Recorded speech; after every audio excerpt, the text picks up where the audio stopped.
Hey everybody, hope you got the notification, but I'm back after a week and I think I was on for, yeah, it's been some time. Last time I was on one night when I got back to Oakland and for a short period, but we're back and sad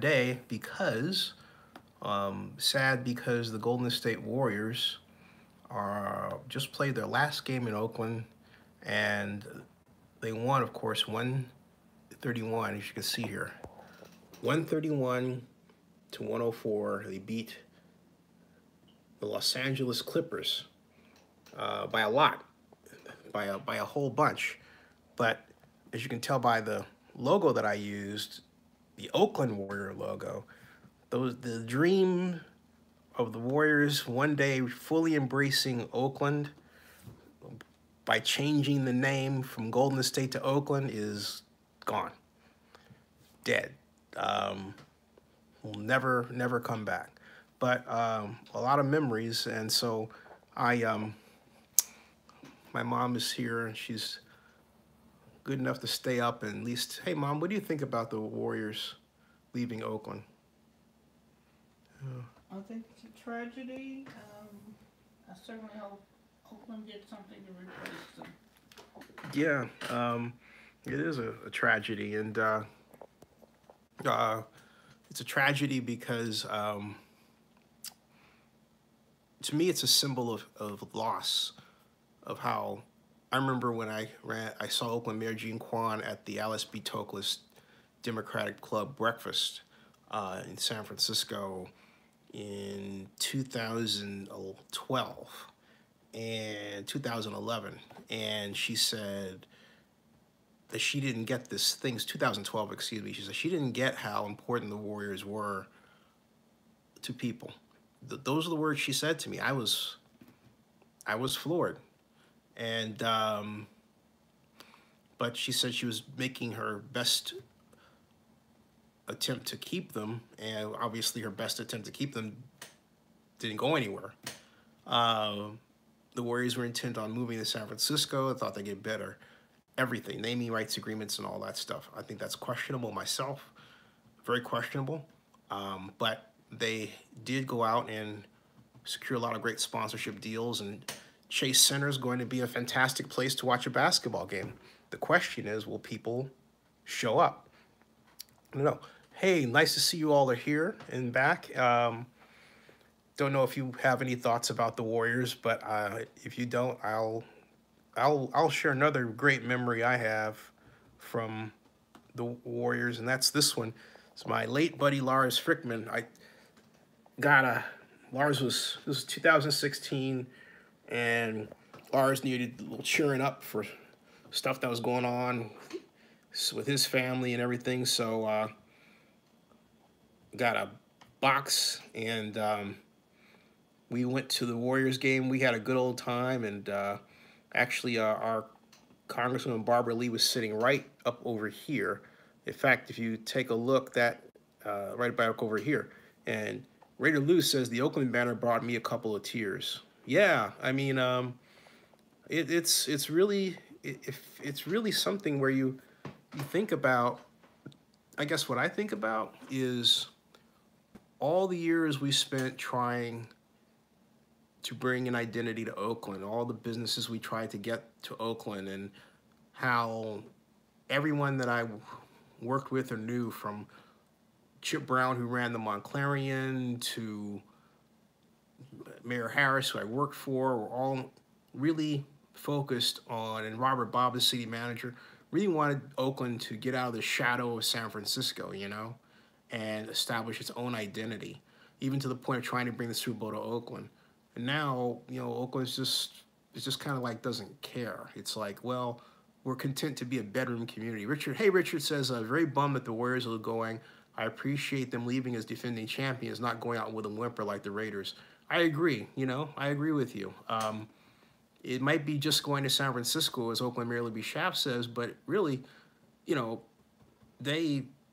it's a different, they're going to a different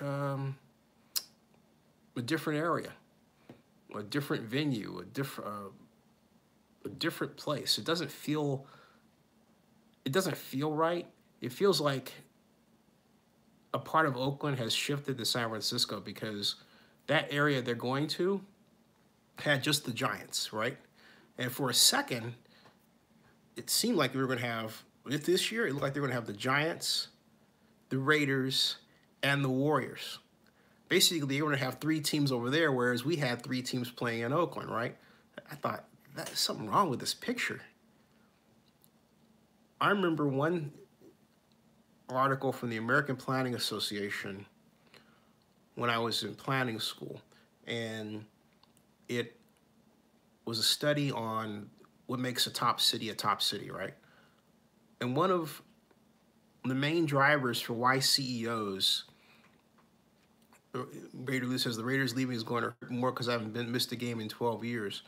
Yeah, Raider Lou, you've been a staunch Raider supporter, I understand, but one of the main drivers of city growth or the establishment of a city as world class is if they have sports teams.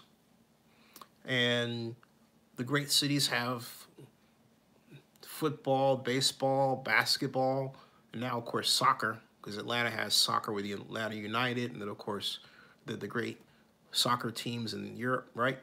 But Oakland's lost 2 of its 3 teams, and the Raiders are putting up a fight in court. That's true. The Warriors, they put up a fight in court and won, but both were basically too little action, too late. And yeah, in the case of the NFL, the Raiders lied. That's true. That's why they're going to court. They lied to the city of Oakland. They lied to the mayor. That's an asterisk there. But the Warriors, Oakland had a lot of chances to build a new arena and didn't. Of course, Joe Lacob didn't make it any easier when he took over the Warriors and almost immediately began the process of trying to move the team to San Francisco. So it's, like I said, a bad day for those who love Oakland and have a lot of Oakland memories. And it feels like the soul of Oakland was just sucked away, just whoop. That's the way I think about it. Like, for example, as Lars would say, I'm pointing at Lars right here. He would say, that one there. He would talk. That's how he would refer to it. So that one there, we went to this, or that one there, we went to that. But a lot of great concerts were there, a lot of great parties, a lot of great events. And it's not that Oracle itself is going away or tearing down, but I think there's enough room for another team. I think Oakland should go after an NBA expansion team. I think Oakland should go and just say, hey, you know what? We're going to try this again. We're going to fight. We don't have fighters. We don't have people that fight for Oakland anymore. That's the problem. It's sad. So I'm going to read your comments. I got Raider Lou here. There's right here, okay? And there are the comments I got so far. Raider Lou and Richard. How you doing, Richard? And very bummed the Warriors are going. I appreciate them leaving as defending champions. And of course, Raider Lou said the Oakland banner brought back a couple of tears. Now, my question to all of you is this. Are you going to San Francisco to watch a Warriors game? Yes or no? I'd like to see what the arena looks like. I'd like to see the area. I meant to go over the area that when I was back the other time, but I really hadn't planned to be back there. It was more a matter of flights, and I needed to check my mail and all that jazz. But so I didn't do any of that. But are you all planning to see a Warriors game? Rob Iman, how you doing? Rob says Oracle Arena could stand. Let me highlight this right here. Because Oracle Arena could stand to gain some of the conventions held at the Cow Palace. Yeah, that's a great one. You know, Rob, the problem is that Oakland doesn't have a an active sports commission, or it has a convention and visitors authority. It's called Visit Oakland, right? But I don't hear much about what they do. They don't have a newsletter that I get. I don't know what's going on, right? Who fights for Oakland, right? Hey, John Akala, how you doing? John says, hello. I'm assuming it's still going to be the Golden State Warriors, not the SF Warriors. You know, John, I'm holding my breath that's the case. Wouldn't it be cool if they changed the name of the Oakland Warriors and they played in San Francisco? Oh, here's the, getting some of your comments here. Richard Hike says, sure, not often. It's already got great concerts booked. Yeah, it's got, the San Francisco Symphony and Metallica, right? Then Ryman says, Cow Palace is rumored to be meeting the Bulldozer in not too distant future. Yeah, I mean, again, it's a matter of marketing because, look, I've said it before, and I'll say it again, that the Coliseum as a complex has been ran like a high school gymnasium, sadly. A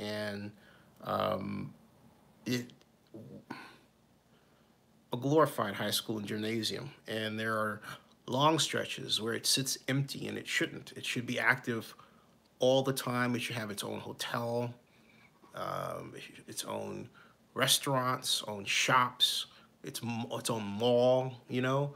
I mean, in an era where sports is just so prevalent in our lives in terms of events, you'd think that's what would happen. Rob Ian says JPA has to start thinking outside the box. And Rob, that's the problem. The JPA it hasn't been known for thinking outside the box. It's been known for being sort of a place where the politicians sort of, it was sort of their plaything, you know? That was when, after the Raiders came back, and the JPA board was formed, and George Rucassen really objected to it because he knew what was going to happen. Prior to the Raiders coming back in the formation of the Joint Powers Authority, a private board ran the Coliseum, and I should have Elihu on tomorrow to talk about that side, because Elihu had the greatest respect, Harris was the mayor, had the greatest respect for George Rucassen. But the problem was that George Rucassen didn't adequately report what was happening to the council, and he was made president as a gift. He was head of the Chamber of Commerce, if memory serves, and it was different in those days where the city council was at one point majority white. It shifted over during the 70s, and into the 80s, but they did things more in terms of a kind of what would be termed in political circles a kind of an honest graft, okay? And as part of that, George was the head of Peerless Coffee. Hey, Donis, how you doing? And as a sort of a departing gift after running the chamber, they gave him the Coliseum seat, okay? Rob Iman says SAP Center may lose some events as well. Donna says reactionary thinking. Hey, can you explain what you mean, Donis, when you say reactionary thinking? There. So, reactionary thinking.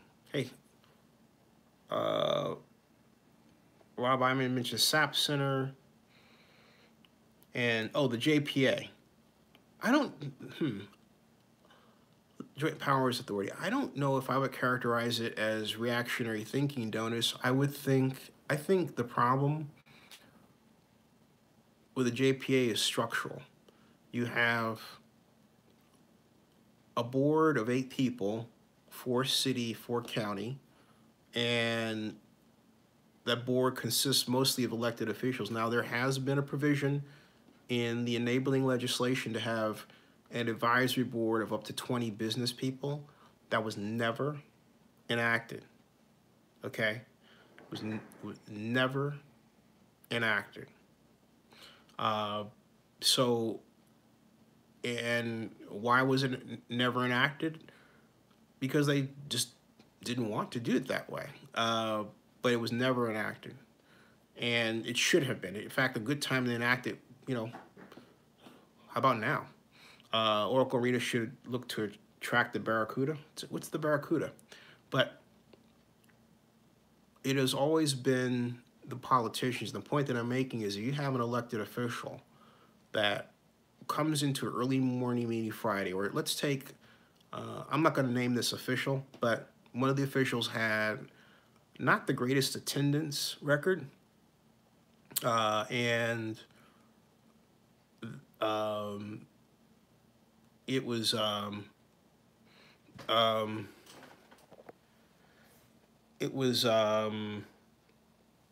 Russell Rivera just sent me a text saying that I have him blocked from my live stream. I don't recall blocking Russell Rivera.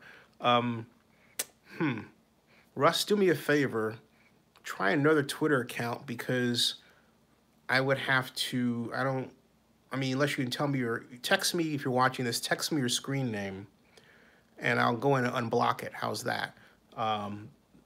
That's the best way for me to solve the problem, is just, being real with you, okay? Because I don't recall why I would do that, especially since I had you on as a guest, unless of course somebody else was using your account, and maybe Chucky got a hold of your account, right? But all right, let me know what's happening there if you're watching this, Russ, because I got the text from you. It appeared right up here, but obviously I'm doing the show, and so I can't scoot over. Hopefully you see what I'm saying to you. Anyway, and so yeah. Oh, Barracuda is the Sharks.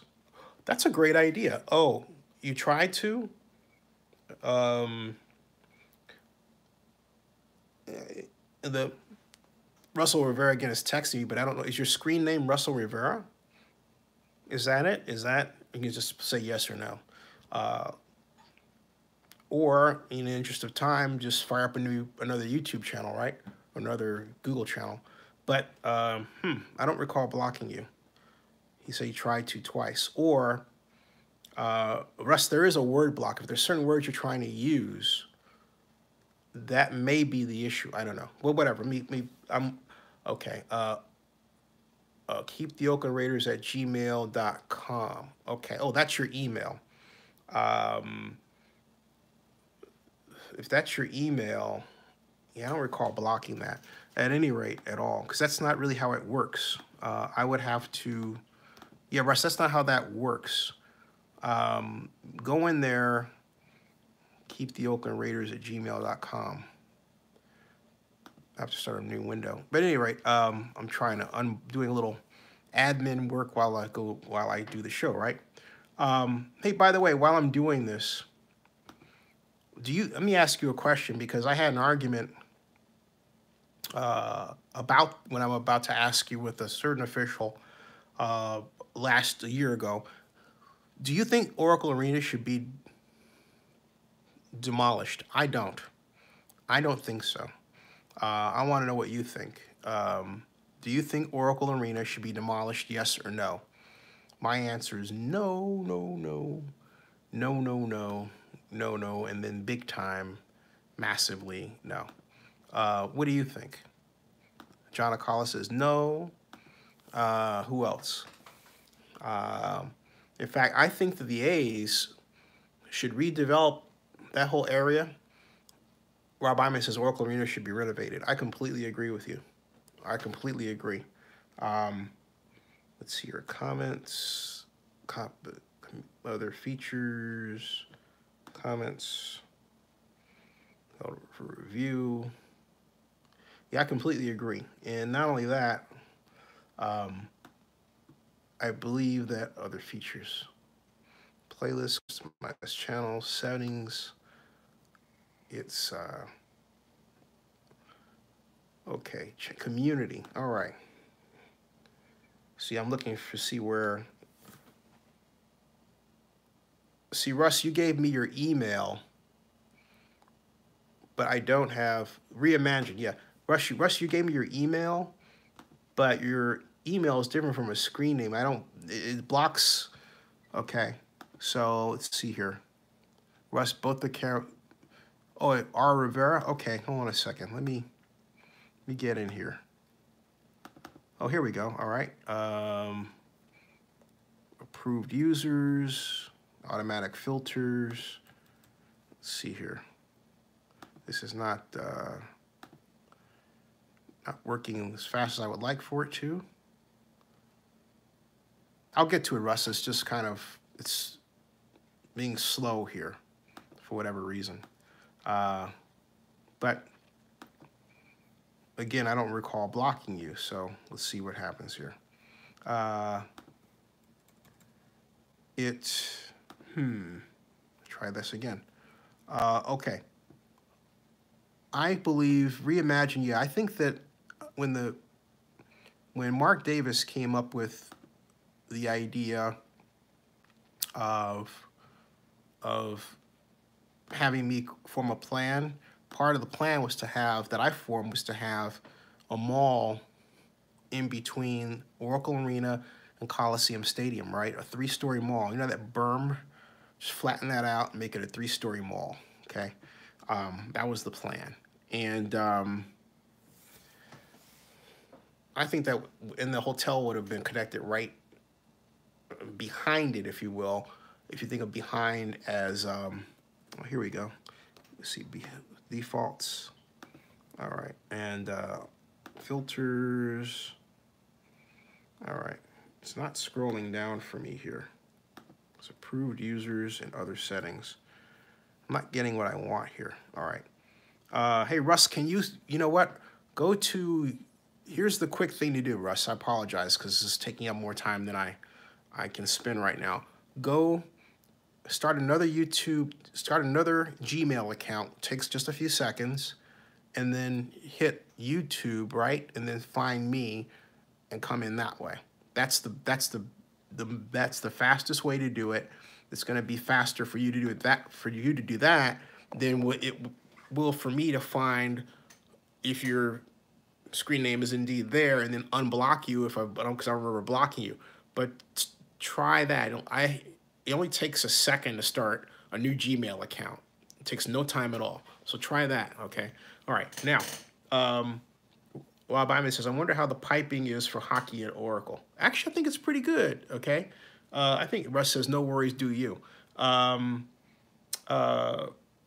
think it's pretty good. Now, if you're wondering who I'm talking to, Russ Rivera is with We Stand with Oakland. And he's been a guest on my show and was one of the people that spearheaded the effort to sue the Raiders, okay? So actually it would have been an appropriate time to have him on, but, you know, I'll make up for that. Big time. Now, we've got here that Corey Brown. Corey, how you doing? Corey says, right here, ta-da. Corey Brown says, Oracle was perfectly fine to host events, just like the Coliseum post Raiders.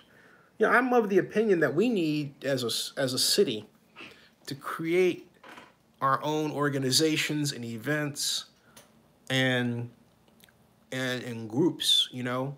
We need to have a plan ready to go for an expansion NFL team. We need to have a plan ready to go for an expansion NBA team. I know how a lot of you feel about the whole issue with the name and the Raiders, and I think the court's going to go our way, but the bottom line is we need to also be ready in case that judgment does not allow what some of you want, because I don't personally think that's going to happen. I think that's a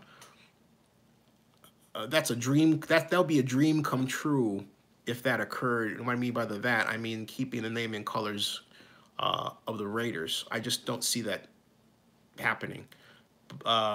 Richard Hike says Oracle was built for hockey. The Oakland Seals played there, and the Sharks have held James once in a blue moon. Rob Iman says, once the A's leave, I think the Coliseum should be rebuilt as a soccer venue. You know what I think? I think that the A's should basically leave the stadium as it is, refurbish it, and design it so that it can be a gigantic special events center, it should be a large event center, domed. You heard what I'm saying, a domed large event center. My point is, why should we give up? Why should we give up having a gigantic arena or gigantic stadium that's pro ready? You know, and then someone can say, hey, look, that's ready to use.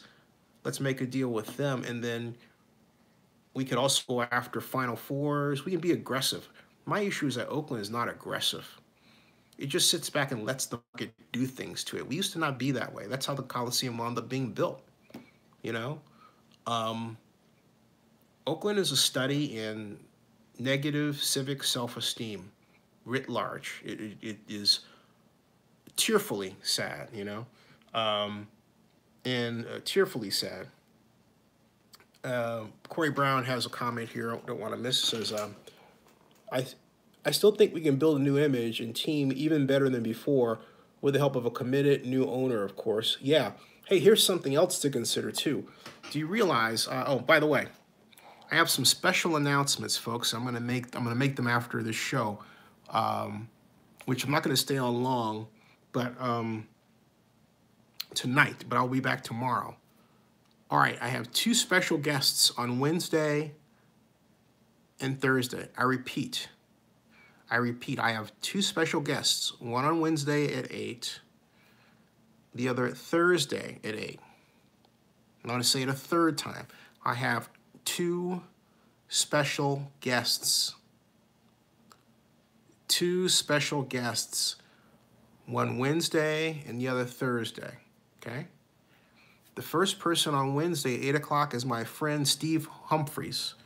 Now, if you know anything about East Bay sports, you would say, wait a minute. Wasn't that the guy who was at Piedmont High as the coach? And I would say, yeah. And then you would say, wasn't that the guy who started the A11 offense or created it? And I would say, yeah. And then you would say, wasn't that the guy who created the A11 offense league for which Scott McKibben was the commissioner? And I would say, yes.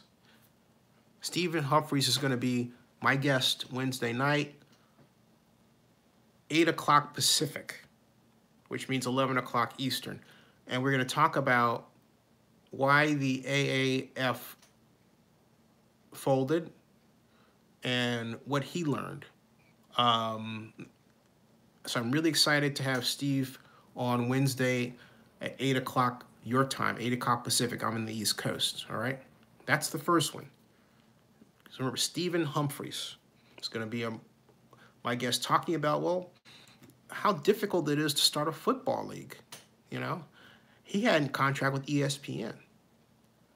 Now, Thursday night, I will have none other than the main producer of the Super Bowl games.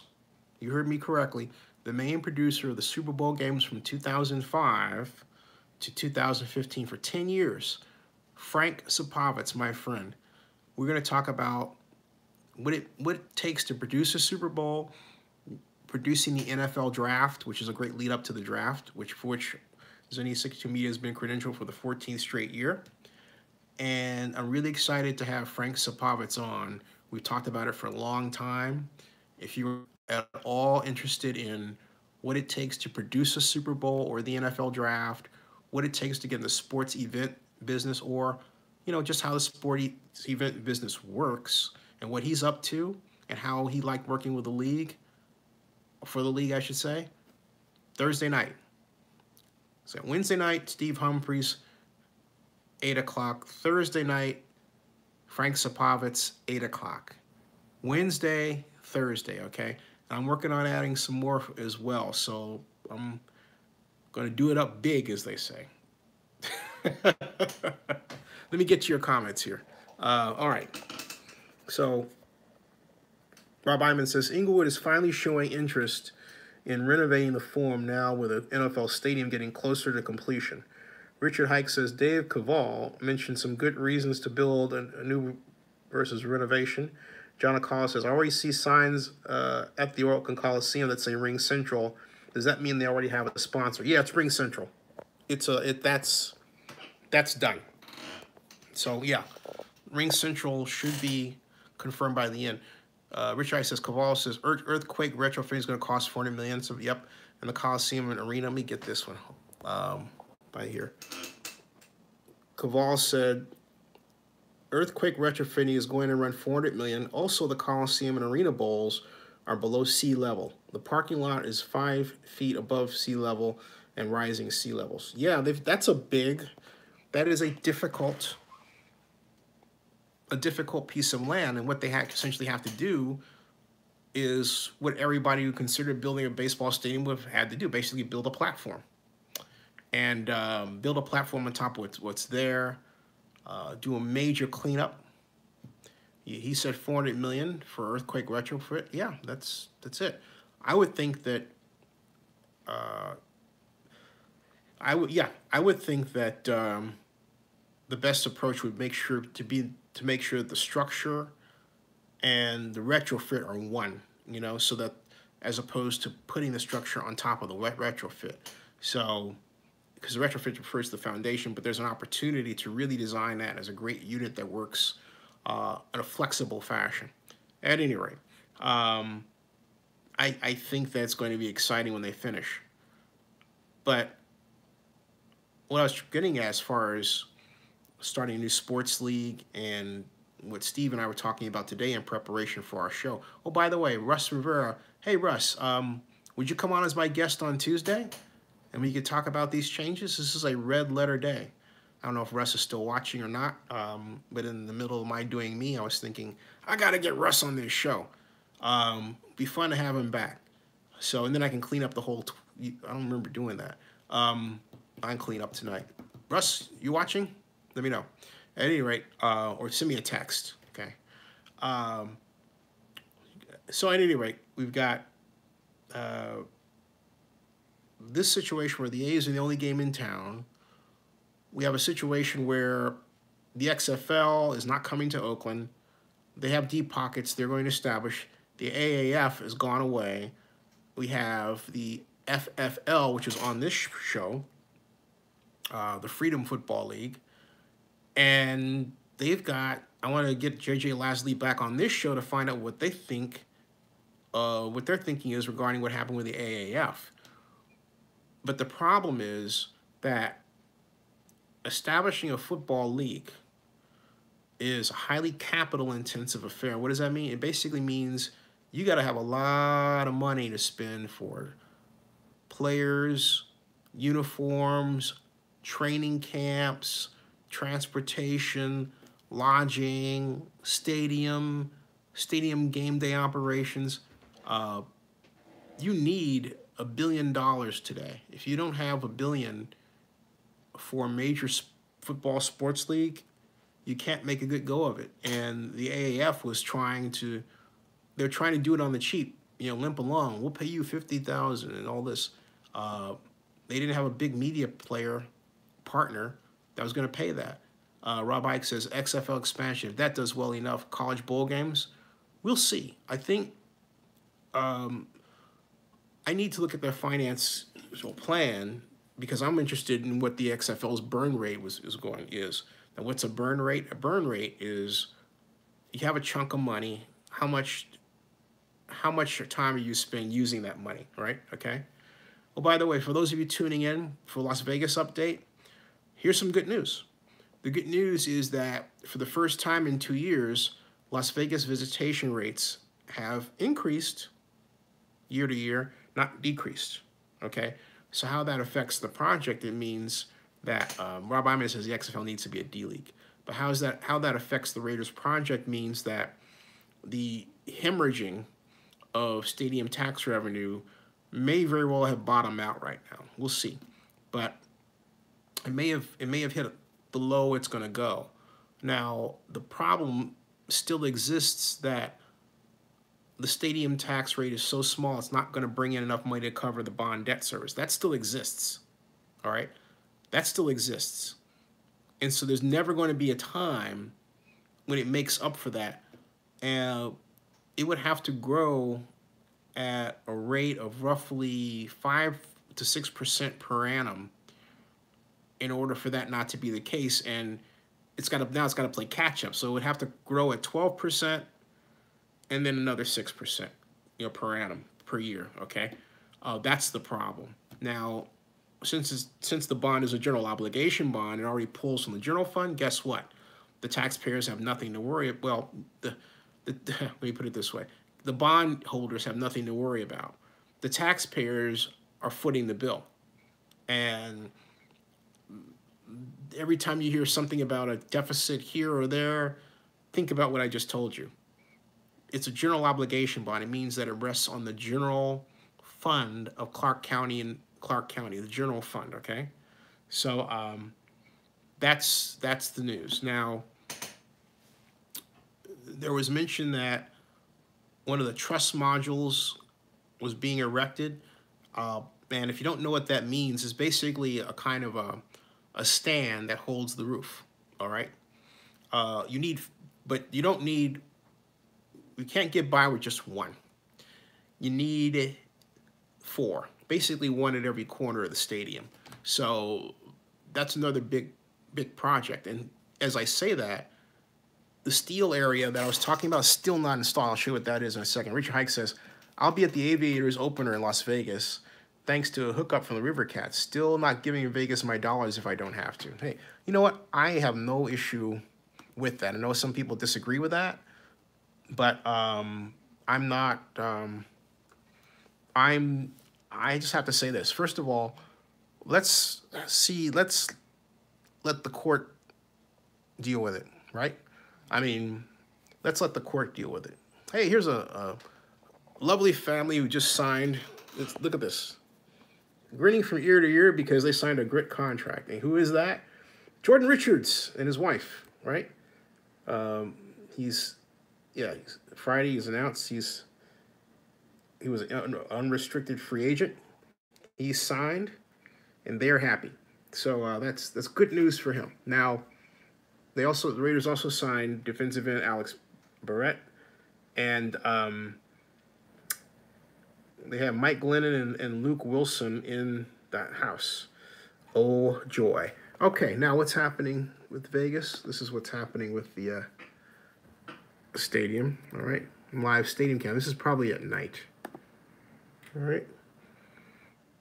Look at the daytime version of it. Scroll down here. Yeah, see, that's at night. Hold on. Okay, that's at night. So let's see what we missed. 24-hour stream. Let's scroll down a little bit, and then we go and get to this deal right here. Keep scrolling down here. Oh, yeah. And we let it run. Okay. So we grab this part, and we drag it all the way over here. Right there, okay? And that's January, February, March. And then let it keep going. That's March. Let's see if we can get to April. Oh, that stopped at Earth Cam there. Move it back here. Doesn't quite say what the February 15th, right? And then put it back and oops. Still doesn't. Let's just stop it right there. See if we can move it back to there. Okay. This is where they're at, all right? This is about, I believe, last Friday, last Thursday. But you can see how they're setting up these truss corner supports to be put into place. And again, but here's the kicker, folks, all right? The kicker, if I can move up a little bit, is this. If it will let me move back right there. Let's see here. Maybe not. If you take a look in this area right here, right there, okay? Oops. That's what I was pointing out was that that steel, that area is still missing steel, okay? Right over there. And they've got these bars are in the foreground, but these are in the background. That whole area still needs to be built, and they have a tight shot. But if you have a wide shot, you can see that there's still that hole. So their work on the stadium is still very much uneven, and it's like they're trying to work around some maladies. Like they know they're not getting steel for a certain section, which is supposed to have been there last October. So they're working around. They're doing what work they can with what they've got. Sad situation, but that's where they're at. And Rob Ivan says, Blake Trinan blew a save today. Oh, my gosh. Yeah, let's not talk about the A's record just yet. Let's save that one for another time. But what I'll miss about the Warriors, talking about the Warriors now, at Oracle is the fact that you could see everybody in there. You could see everybody from, rock stars, actors, actresses, politicians, people that you went to high school with, people you went to elementary school with. It was Oakland, right? And when the Warriors won the NBA Finals in 2015, it was like all of Oakland came out to play that day. I mean, everybody was smiling. People that you hadn't seen in a long time, they were just happy. Everybody was just joyful. And we got a taste, unfortunately, though, of what it's going to be like in San Francisco with a richer crowd and more expensive tickets, because remember with the playoffs, you got people who were not the normal Warriors fans they were more looking and they weren't like rabidly into everything, and people call that out. I have a feeling that's going to be the norm, okay? Unless the Warriors have done something with ticket prices and lowered them. I don't know. Sad day, sad state of affairs. But there is a silver lining in all this, and that's this.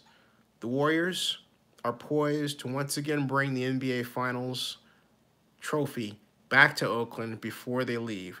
That would be the perfect ending to an amazing 47-year run in Oakland, one of the greatest sports cities ever that has never got it to do. So that's sad.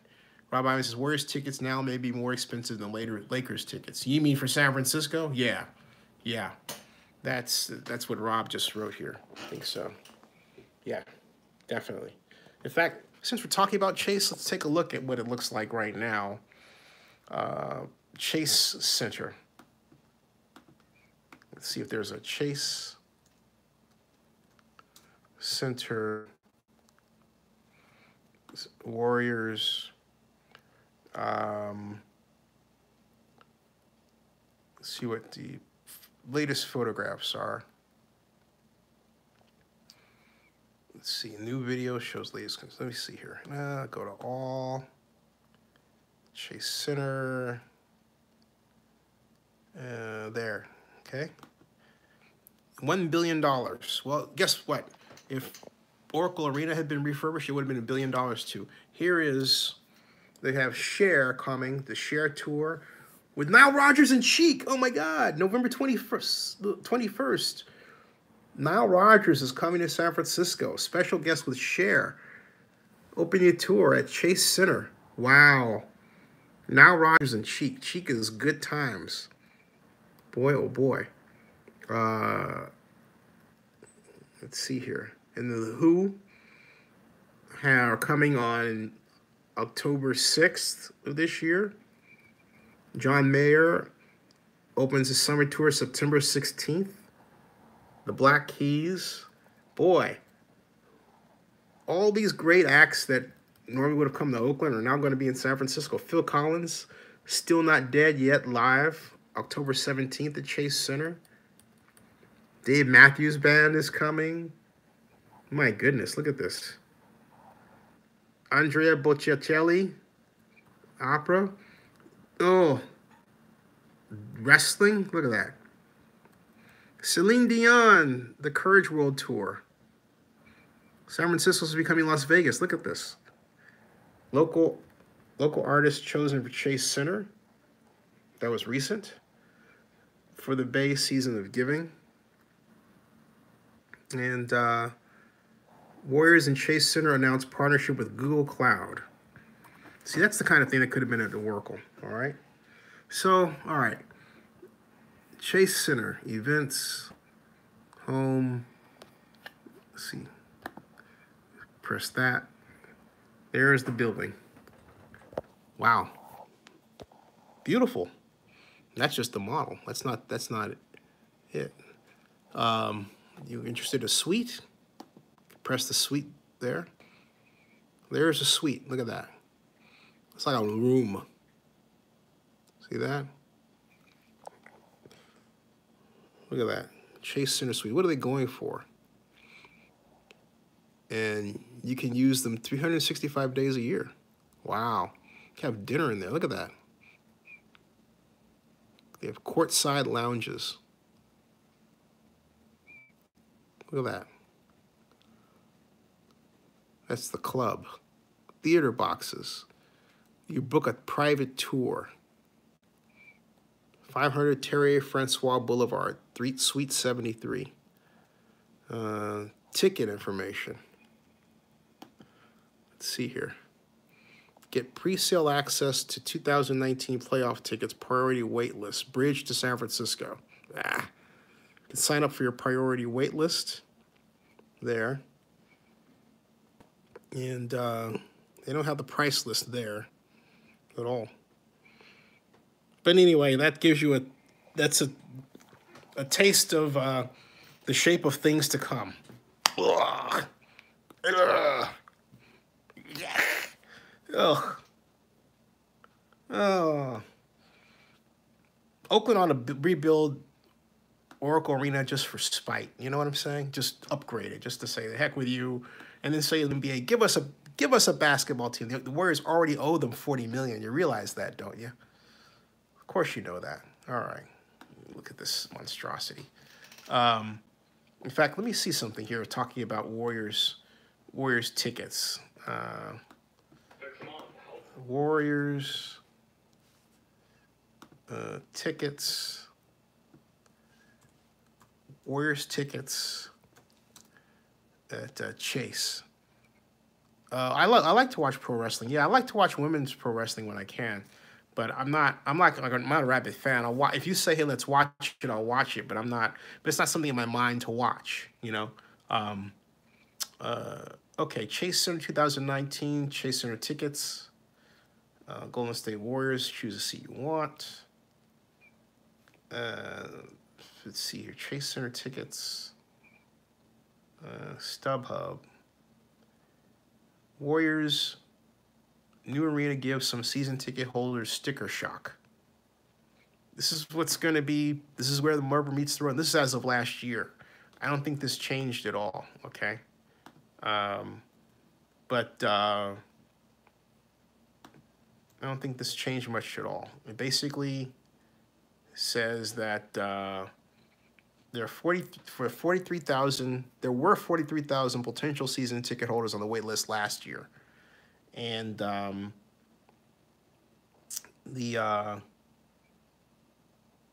right now,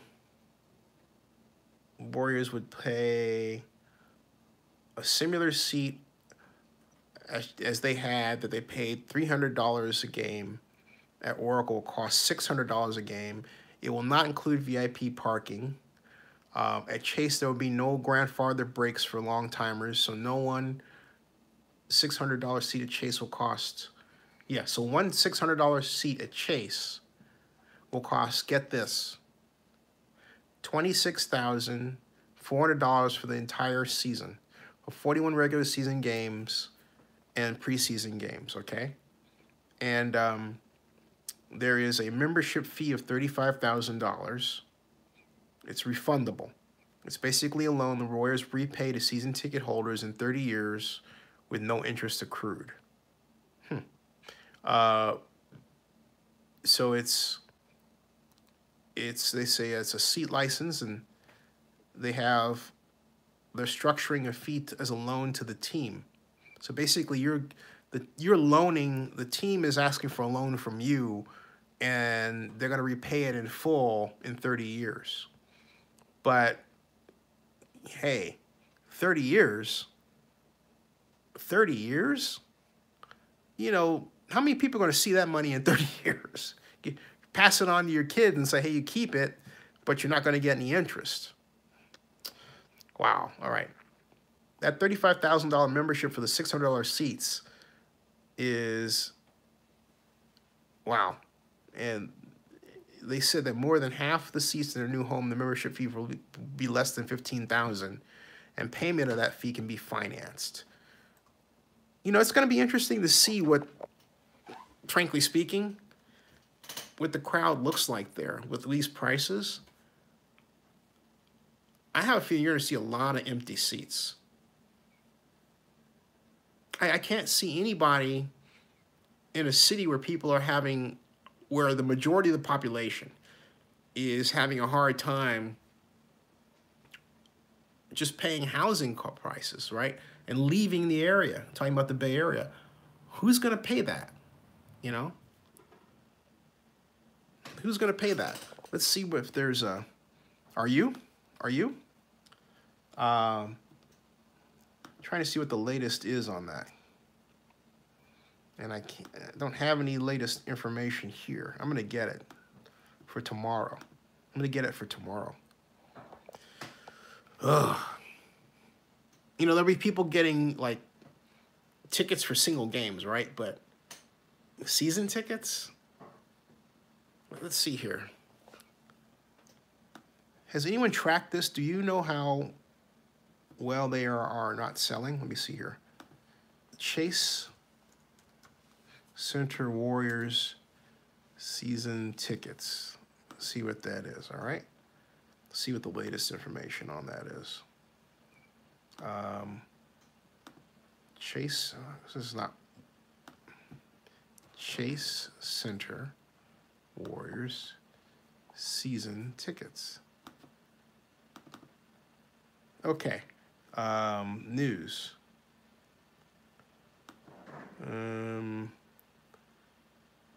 Golden State Warriors. Let's see here. 44,000 person wait list for season tickets.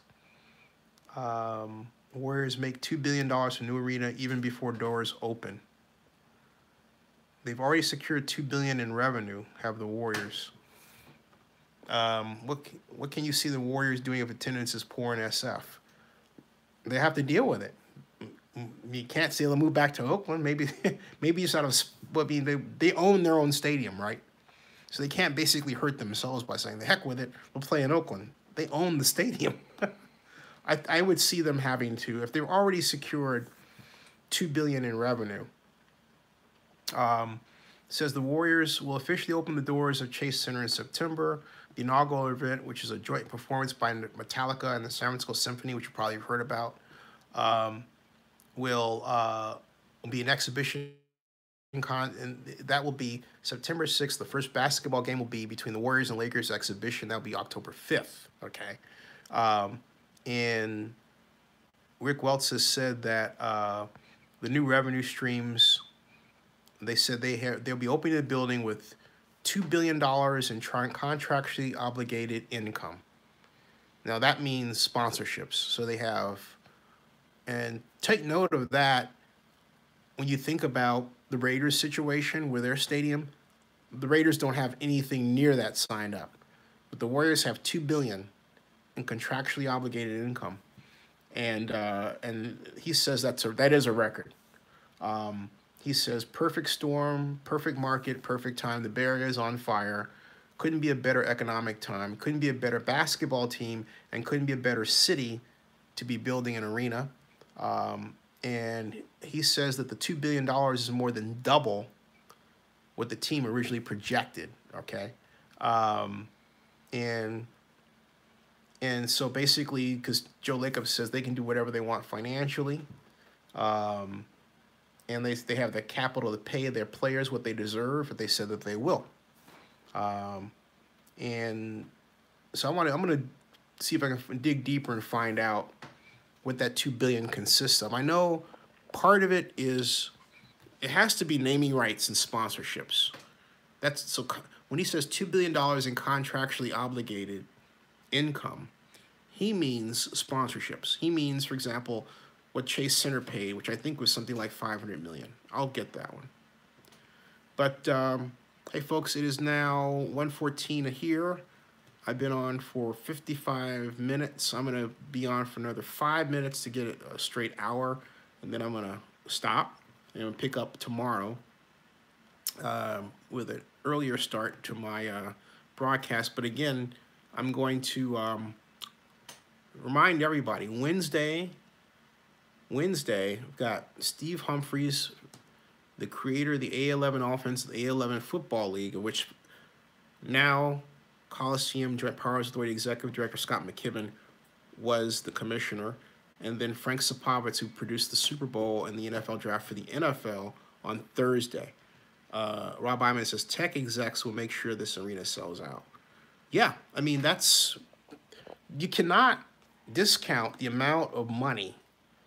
I mean, look, for all that's said about how expensive it is to live in the Bay Area, I also have to say that there is a stupid amount of money flying around the Bay Area related to tech. And I think it's so much that it's made some people, just particularly politicians, a little cuckoo, to be honest. And now you have Lyft that just went public, and so that's a new set of billionaires based in that area, right? You've got venture capital money being poured into businesses that they know will never make it. Maybe one of them will be mine one day, soon, like, a few days, I don't know. But my point is, for people like you and I, yeah, those ticket prices are really high. But this will be the test for the Warriors. This will be the test of the degree to which they either underestimated or overestimated the Bay Area's willingness to spend money for tickets for a sports team at a facility that's brand new. You have to remember something. Even when the Giants opened Giants Stadium years ago, they didn't have this kind of sticker shock. I mean, it was high, but it wasn't this relatively high. This is the highest relative increase in ticket prices for a sports organization the Bay Area has ever seen. So this is going to be a major test. I mean, to say the least. Muhammad makes this comment. He says, I read an article stating that there's at least $100,000 homes sitting empty because prices are so high. Yeah, that's right. And you have real estate people who have done a lot of jacking prices, illegal evictions in Oakland that have disproportionately focused on folks who look like me. There's been a lot of bad stuff going on because of this. So there's a part of me that really can't see the Warriors selling out anymore. If I'm wrong, I'd like to see the fine print as to if they were buying tickets for a single event. Now, there will be sellouts initially because everyone's going to want to see what that thing looks like inside. All right, they're going to want to be a part of that. But with ticket prices as high as they say they're going to be, I can't see people wanting to come back, okay? Look at Levi Stadium and the 49ers. When was the last time you saw Levi Stadium truly full? For me, it was the Super Bowl. That's a different animal, right? That was the Super Bowl. That was Super Bowl 50. But a standard 49ers game, I mean, you can, if you want to, you can go down and luxuriate in some seat that isn't even yours, that happens to be on the 50-yard line, because you know the people owning it will never come. And look, as long as the NBA has a gigantic media contract, just like the NFL, there will be less interest in making ticket prices truly affordable because they know they don't really need that money. They know they can afford to have them high and then have them purchased at those price points they want, or if they don't, they know they're going to get the money from media. Sad state of affairs. And as Rob Iman pointed out, half of Levi Stadium bakes in the sun. Hey, someone died in the stands there the first game, the preseason game, the Niners versus the Broncos. The Broncos came to visit when Levi Stadium opened down there, and for preseason. Yep, and sure enough, it got really hot on that side. The fellow died in the heat, the swelter. Sad. All right, folks. See you tomorrow. Thanks for tuning in. Another great crowd as usual. And thanks for all your support. I run into Zenny62 fans anywhere. Oh, Muhammad, this is a great comment, folks. Muhammad, he says, don't worry, Zenny. The bubble is about to burst. Just keep an eye out this summer. Okay, Muhammad. I will keep an eye out. You got it. See you all tomorrow night, and thanks. And thanks again to Eunice at UC Berkeley, who was kind enough to come up and tell me that she enjoyed my videos. This was while I was at a class there that a friend of mine was giving a speech in. It was very nice. So I put her on video. I always make videos of Zenny62 fans. And by the way, you can tell I've got shirts for sale now. 3 different types. Buy one, or if you want a certain type of shirt, if you want me to make a certain type of shirt and put it there for sale, let me